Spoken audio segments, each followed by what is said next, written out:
De nuevo estamos aquí en este campo de trabajo que se hace todos los años y desde aquí aprovecho para dar las gracias a todos los voluntarios que siempre vienen a trabajar en nuestro patrimonio arqueológico, algo muy importante para nosotros. Y bueno, pues esta mañana hemos venido a hacer una visita para ver cómo se encuentra todo esto. Ya el año pasado tuve la suerte de poder venir y que Pepe Baños, nuestro técnico, nos hiciese, o me diese en este caso una explicación de todo el patrimonio, el trabajo en el que se estaba, en la zona en la que se estaba trabajando y qué cosas pues se estaban investigando con más profundidad, y tuvimos la suerte de poder encontrar este anillo que este año forma parte de la camiseta. Siempre son objetos importantes e interesantes que se encuentran a lo largo de este periodo de trabajo, y aunque solamente se llevan apenas 4 días, pues bueno, estamos todavía impacientes por ver qué objeto especial vamos a encontrar este año. Pero bueno, de momento tengo en mi mano un trocito de vasija de la época, que seguramente pues tanto Ginés como Pepe nos podrán explicar un poco en qué consiste todo esto, que bueno, viene a ser algo bastante típico de la zona. Así que bueno, sin más dilación le voy a dar paso al concejal de Cultura y Patrimonio, a Ginés, para que os dé un poco más, una explicación un poco más profunda del trabajo que se está llevando, porque él como arqueólogo no solamente ha trabajado en este patrimonio durante muchos años como voluntario, sino que también es especialista en el área, y me gustaría que lo escuchaseis a él. Como ha dicho María, estamos aquí otro año más, desde el año 2006, trabajando en las excavaciones. Para mí ya perdí un poco la cuenta, es decir, he estado en todas las campañas. Me acuerdo cuando Pepe, estábamos en el castillo, hizo un equipo de trabajo, dijo, ¿quién se quiere ir allí a las paredes para ver lo que teníamos y tal? Me ofrecí voluntario y fui el primero que vino aquí a excavar. Bueno, no sé si os recordáis cómo estaba esto, estaba lleno de paleras, de matas, es decir, no veíamos absolutamente nada, no sabíamos lo que había, intuíamos que había una zona amurallada, que es la que vamos a ver ahora en el Fortín, pero realmente no sabíamos ni de qué época ni de lo que estamos hablando. Entonces, unos 17 años después, llegar aquí y encontrar cómo está la situación avanzando año tras año, para mí es una cosa también personal, emocionante, interesante, porque estamos descubriendo el pasado de Alhama. Es nuestro pasado, es una obligación que tenemos y también es un placer para nosotros poder excavar en un yacimiento de este tipo. Es un yacimiento casi único en la zona levantina, sobre todo en la extensión que tiene y que se esté trabajando en él. Es decir, ahora mismo, si tuviéramos que destacar un yacimiento en Alhama, obviamente todos son importantes, pero Alhama no puede competir en patrimonio con Cartagena en el tema romano, no podemos competir con un gran castillo como es el de Lorca, o con la gran inversión que está haciendo ahora mismo Murcia con el tema del medieval islámico tardío. Entonces, ¿qué tiene Alhama para diferenciarse del resto de la región, incluso de la zona levantina? ¿Qué punto turístico, qué punto patrimonial podemos destacar? Las paleras. Estamos hablando de un yacimiento del siglo VIII hasta el siglo X, es muy importante, que nos está dando grandes resultados, que tenemos la ciudad intacta, abandonada, y creemos que va a ser el punto de referencia del patrimonio de Alhama a lo largo de estos 4 años. Creemos que si conseguimos situarnos en el mundo académico, con publicaciones, con congresos, y seguir manteniendo este trabajo que se está haciendo año tras año y no dejar que se pierda, sino continuarlo, creemos que Alhama va a ser el referente para esta época de los estudios en 4 años. Cuando oí hablar a María, a la alcaldesa, y a Ginés José, de concejal, se me ha venido a la memoria rápidamente aquellos primeros tiempos que decía Ginés, aquella primera campaña, que todos éramos más jóvenes, especialmente yo, y bueno, aquel primer equipo que llega el año 2006 con camisetas negras, ideal para esta época y para el sol, ¿no? Con lo cual, bueno, nos lo habían dado de la comunidad autónoma y éramos camisetas negras. Y en realidad pues no sabíamos realmente a qué nos estábamos enfrentando y excavando, como decía Ginés, era incierto, pero sabíamos que era algo desconocido, que era algo atractivo y que realmente podía dar un juego, que el castillo, como dice Ginés, teníamos muchos castillos, que los baños romanos sí que son un punto de inflexión para la región de Murcia por conservar un edificio con 2000 años de antigüedad, pero en realidad las paleras sí que podían aportar a la comunidad científica, a los yacimientos de esta época, pues un punto de inflexión. Efectivamente así ha sido, y bueno, solamente hay que pensar que en Murcia a este nivel de excavación pues no hay referencia. Legazpi, el Cerro de la Almagra, Algezares, son yacimientos que ofrecen una documentación referente a esta época, a ese siglo VIII, a esa primera etapa de la llegada de los musulmanes, a esa segunda mitad del siglo VIII,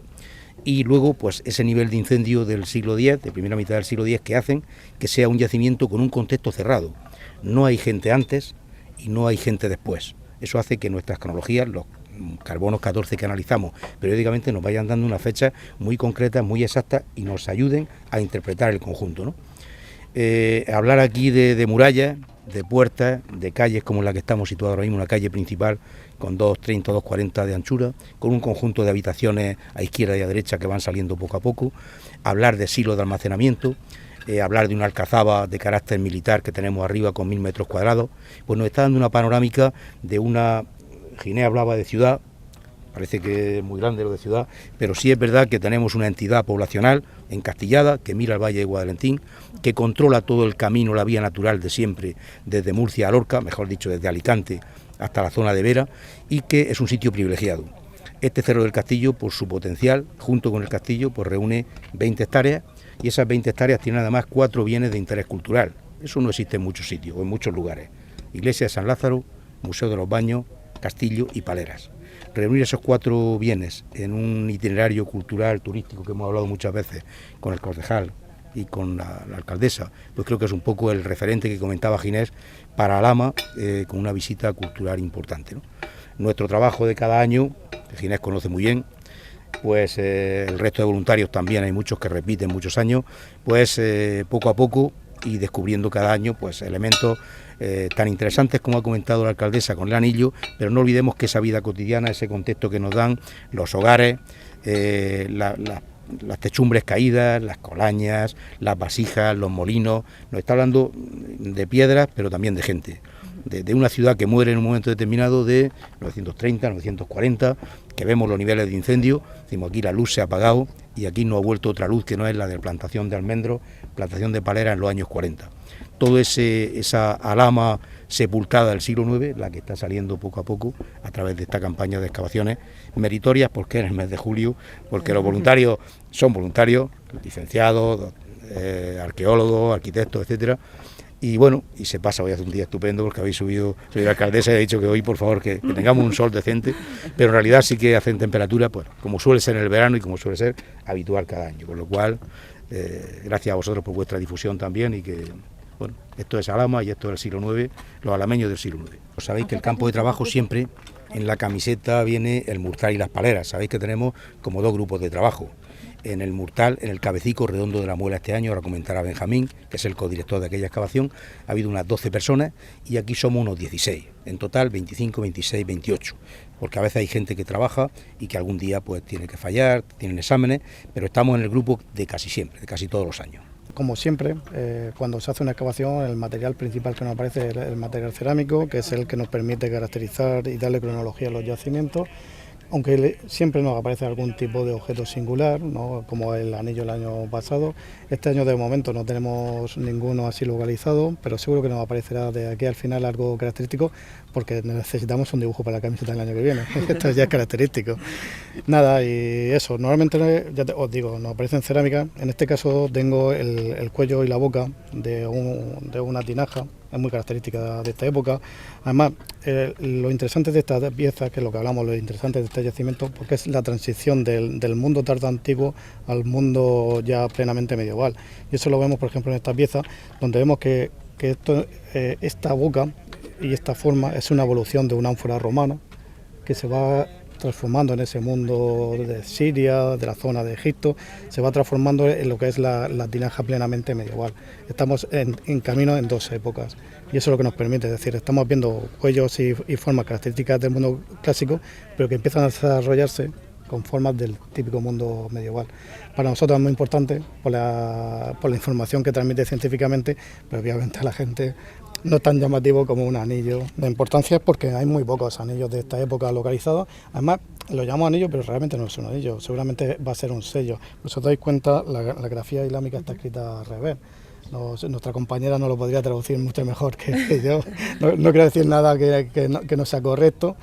¿no? La traducción exacta... Creo que pone inshallah. Salah, ¿vale? ¿Y la traducción al castellano? Sería si Dios quiere. Si Dios quiere, ¿vale? Que es lo típico, siempre aparece, tanto en la cerámica como en los sellos, siempre aparece ese tipo de alabanzas a Alá escritas en los S. Ya os digo, la grafía está al revés, por lo que entendemos que seguramente se trataba de un sello.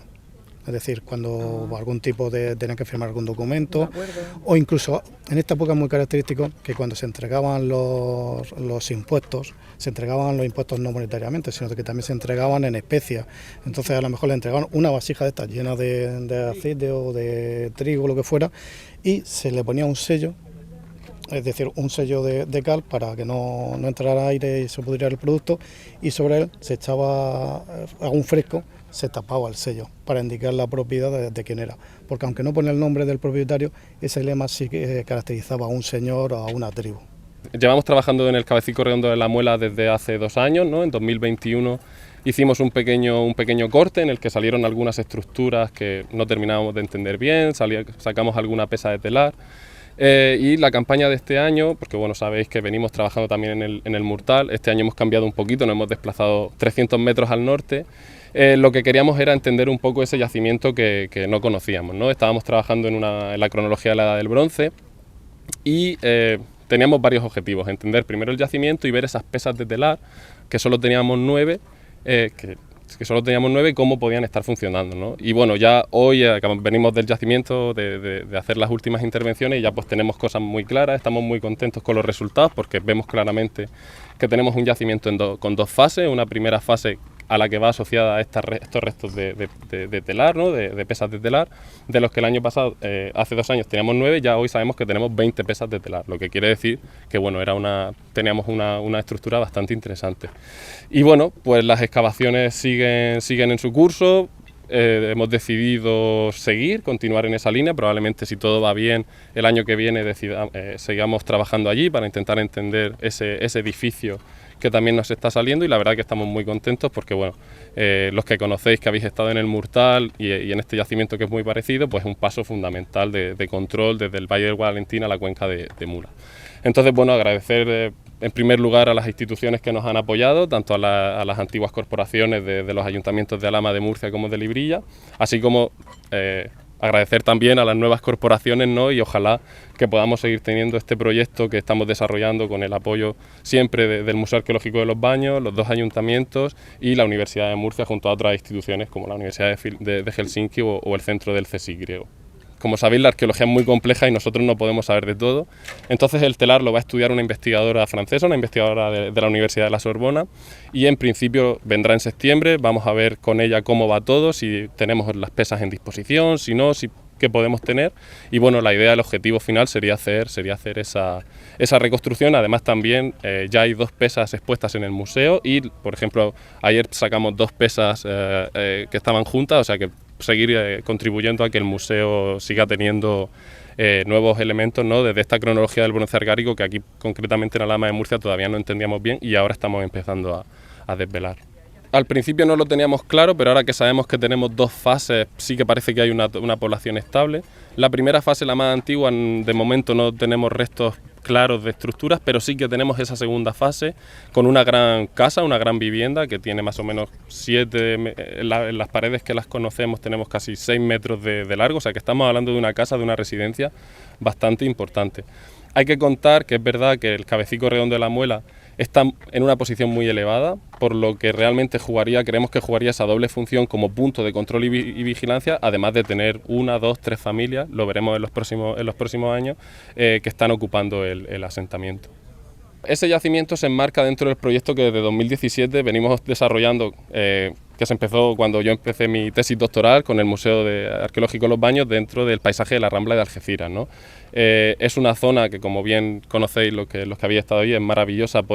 y tiene un potencial enorme por el paisaje que tiene el propio embalse con los barrancos de Jebas, y nuestra idea es ese proyecto que estamos desarrollando para intentar crear diferentes itinerarios a nivel turístico que combinen patrimonio y naturaleza, ¿no? Entonces, bueno, es verdad que el Cabecico Redondo de la Muela no lo conocemos todavía bien, acabamos de empezar, llevamos apenas la segunda campaña, pero sí que tenemos ya proyectos y planes y intentaremos poco a poco ir, conforme vayamos consolidando, aprovechando otros yacimientos que conocemos muy bien, como el del Cabezo de la Fuente del Murtal, que está muy bien excavado de los años 90, nuestros sectores nuevos, y además la accesibilidad es bastante más sencilla que en el Cabecico. Ojalá que sí, tendremos que ir viéndolo año a año, pero primero tenemos que conocer bien lo que tenemos entre manos. Es cierto, ¿no?, que 2 semanas se hacen cortas, ¿no?, sobre todo con yacimientos que no conocemos bien y, por ejemplo, venimos ahora mismo de sacar las pesas 19 y 20. Pero es verdad que al final pues las situaciones personales y profesionales son así. Yo ahora mismo estoy trabajando en Grecia, tenemos proyectos en otros países y entonces, claro, es verdad que este año no se podía luchar por más, porque es verdad que, por ejemplo, en 2021 y en 2020 estuvimos 3 semanas y luego pues hicimos algunas intervenciones en Navidad, intervenciones de limpieza. Lo que pasa es que, bueno, yo ahora mismo estoy fuera, aunque es verdad que el año que viene ya tengo otro año de contrato en la UMU y ahí ya sí que vendré a llorar a Ginés y a la alcaldesa, a María, por favor, 3 semanas y bueno, intentaremos llegar a la colaboración que se pueda, pero es verdad que sin el esfuerzo y sin el apoyo de las administraciones locales esto no podría ser posible, porque no tenemos un gran proyecto como sí hay otros proyectos de la región de Murcia, pero es verdad que su apoyo es fundamental, su apoyo y el esfuerzo de los chavales, de los estudiantes, de los compañeros, es básico para que podamos hacer esto que al final revierte a Alhama tanto a nivel científico como a nivel turístico en un futuro, esperemos que a corto o medio plazo. Yo creo que esto se une un poco a lo que comenta Benjamín, a la propuesta que lanzamos, yo creo que fue la primera semana de entrada a gobierno, de establecer un laboratorio de patrimonio en la zona de la biblioteca, porque al final la realidad es que estos investigadores que vienen, que para nosotros es un lujo, que personas que ya son doctores y que están disfrutando de otro tipo de becas puedan venir aquí y poder seguir trabajando, y consideramos que era importante que tuviesen su zona para poder trabajar de forma presencial y luego justo a la espalda poner una zona de exposición, una exposición temporal, un depósito temporal que en este caso va a poder ser visitable. Eso es algo en lo que Ginés ha estado trabajando desde el primer día. Realmente el espacio ya está, las mesas están ya a disposición y estamos intentando culminar los últimos retoques para que desde ya pueda venir quien considere, no solamente Benjamín, sino abrir ahí el espacio a cualquier persona que quiera seguir trabajando en nuestro patrimonio, y para mí y para todos los alameños va a ser un lujo poder tener gente tan especialista en las áreas que quieran venir aquí y trabajar, y para nosotros, bueno, le vamos a dar prioridad a esto 100%, ya sabéis que para nosotros es importantísimo el tema del patrimonio y si nosotros no somos los que los explotamos, pues no sabemos quién lo va a hacer, ¿no? Entonces, nuestra obligación, sobre todo para el tema turístico, como ya podéis ver, el avance de todo el proceso es espectacular y queremos darle ese impulso no solamente a esta zona, sino a las zonas en las que está trabajando Benjamín para que esto sea una realidad lo antes posible. Bueno, pues este año queríamos encontrar la 10ª pesa de telar porque en la campaña de 2021 se encontraron 9 pesas, pero gracias a las investigaciones de estos años hemos descubierto 11 pesas de telar más y de momento no sabemos si van a seguir apareciendo, pero con ello podemos hacer una muy buena investigación sobre la importancia del tejido en la sociedad argárica. También descubrimos un punzón de bronce que sería más o menos de 10 centímetros y es importante por la escasez del metal en la zona. Eso lo hemos descubierto en el cabecico redondo de la Muela, que es un yacimiento argárico que está muy cerca del cabecico, del cabezo del Murtal, que ya se estaba acabando en 2018 y que este año hemos cambiado. Estamos trabajando en el laboratorio de arqueología y una zona de almacén visitable, para nosotros es importante esa zona, y para empezar ya a dar a conocer ese patrimonio quiero invitar a los alameños al jueves de la semana que viene a las 8:30. Queremos hacer una jornada de puerta abierta aquí al yacimiento. Cualquier persona que esté interesada en venir a ver el yacimiento se va a hacer una visita, va a salir desde Plaza Vieja, se subirá hasta aquí, se explicará todo el yacimiento. Es abierto, lo único que se pide es la inscripción en el museo a lo largo de estos días hasta el miércoles. Pueden llamar allí al Museo Arqueológico, allí se le tomará la nota y en principio el jueves a las 8:30 con esa gente interesada, a 8:30 de la mañana, quiero decir, subiremos aquí y daremos una visita y daremos a conocer este patrimonio maravilloso que tenemos. En principio entendíamos que por la fecha hemos puesto unas 20-25 plazas. Si hace falta más y hay mucha demanda, será otro grupo, no se preocupe la gente.